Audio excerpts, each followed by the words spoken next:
Hello, my name is Dustin, and I am a long-term resident at nursing home PRWC in Spartanburg. It's a physical rehabilitation wellness center, basically a nursing home, a skilled living, assisted living, physical therapy rehab center. At I've been here since November 2019, and it's been terrible. It's been awful. Um, 2020, COVID obviously wrecked everything. And everything's been worse and worse and worse downhill since then. 2022, I got my first, I caught a hernia, had a hernia, um, required surgery. 2023, I actually had the surgery. But then I started getting multiple UTIs. I caught COVID in 2023, and I got a pressure sore that went untreated, and it tunneled. It went improperly dressed, improperly maintained. The nurse either didn't know how or refused to properly fix the wound vac on my pressure sore. It was on my butt, obviously. It tunneled, it got bad. The improper, um, the improper treatment, the poor maintaining, the soaked dressings that did not get changed properly, like all the negligence from those people that were here in 2023 caused my pressure sore to become infected. It went all the way to the bone. It caused us a bone infection. They had to cut away bone from, you know, cut away infected bone from my body. And I had to have what's called like a flap surgery. They had to do like a skin graft or a bone graft or something. And I had to spend like 8 weeks on a sand bed at the rehabilitation hospital across the street from Spartanburg Regional. And I had to go through a colostomy procedure because the doctors didn't want to do the flap surgery while I had while I still had the risk of getting bowel movement in the wound in the surgery site. So in order to maintain a clean, uh, healthy place for my wound to heal, they gave me a colostomy, which I guess because of obesity and other health factors, they said it was going to be quality of life improvement, that it's not reversible. So I'll have this colostomy for the rest of my life, thanks to the negligence of this place. So that's a whole nother like hindrance that I have to deal with for the rest of my life, and it's not necessarily a quality of life improvement when the staff here sucks at helping me change it, helping me keep it clean. They're supposed to be on a 3 to 5 day change schedule, and it's never like that. Never, ever, ever like that. It always goes to the point to where it either leaks before I get someone to change it, or I have to, pretty much hound them to do their jobs, and I shouldn't do that. Anyway, that was the first big issue, was the pressure sore that turned septic.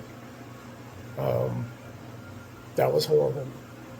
And then not even a whole year later, the pressure sore happened in March. I came back to the facility in June because I had to spend all that time in the hospital recovering from the flap surgery and the um, pressure sore infection and all that stuff. So I got back to the facility in June of 2023.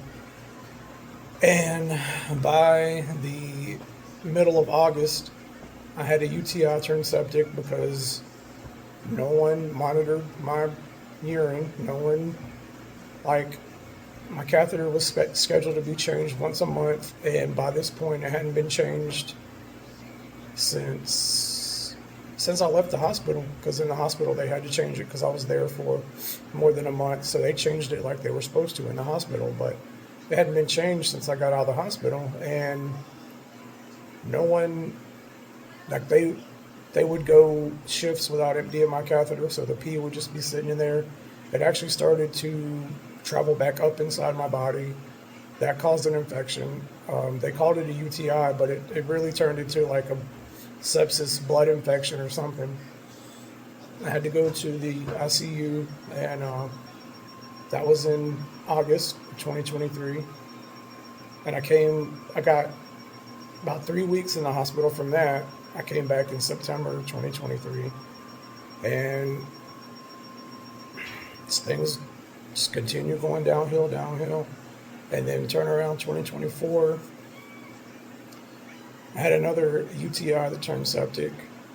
Pretty much the same exact thing happened. They're just negligent, completely negligent. And this time I went to the ER in February 2024, and I spent three weeks in the hospital again with the same septic, UTI, blood infection, whatever. My kidneys actually started shutting down, and I was in ICU for a few days. Same thing. The hospital got me back healthy, sent me back here. I struggled to get anything done with these guys. And for the longest time, the issue with these hernias is because I'm overweight, and I've been trying to lose weight. They finally gave me a prescription for Ozempic because I have diabetes. And the lovely administrator denied the prescription for Ozempic because he, quote, "I'm not making this place any money off of what they make off me. I'm not making them any money." So they wouldn't sign off on the prescription because it was too expensive, apparently. So next, I had to fight. I had another hernia, so I had to fight. I got a prescription for Mounjaro, which is similar. It's a GLP-1, and it's a diabetes medication that also helps with weight loss or whatever. And taking me off of metformin and putting me on Mounjaro would save me 2 pills twice a day and give me one medication once a week. So instead of like 14 pills a week, I get one shot every week. One shot that helps my diabetes and helps weight loss. It's a perfect thing. They actually approved it. And I have had this prescription for almost a year now. And it's once a week. You just, one shot once a week. It's not that difficult. It's actually much easier than 14 pills, I think. Well, the whole time I've had this prescription, I've never gotten it a full month. I've never gotten it 4 weeks in a row. There's always been some sort of issue. Agency staff, under-trained staff doesn't know, or shady staff stealing it, because in the past month, 4 out of 5 weeks, well, the past month and 1 week, 4 out of 5 weeks I haven't gotten my Mounjaro. And no one can tell me the problem. They can't tell me why it's going missing, if it's being stolen, if it's being used on someone else. What's the deal? No one can tell me what's going on with it, and it's been an ongoing issue. I tried to hold this place accountable by withholding their rent because I'm in charge of my own money, but that didn't work. You can't hold them accountable because once you get so far in debt to this place, they will start the eviction process and make you leave. So I can't even hold them accountable for their shortcomings because they're just going to evict me.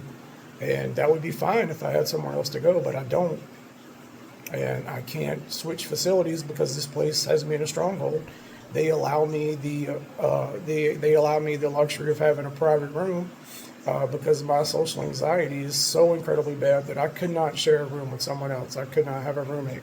I just wouldn't be able to sleep. I would be on edge 24/7, and I just couldn't do it. They hold that over my head because they know that I wouldn't be comfortable somewhere else. So I feel like I'm stuck. I feel like I'm lost. I have nothing here, and I just go on what I can get from this place, and I think it's sickening that they're able to jerk me around. They're they can get my money without any repercussions to, they did nothing to hold them accountable for how negligent they are. And I need someone to help,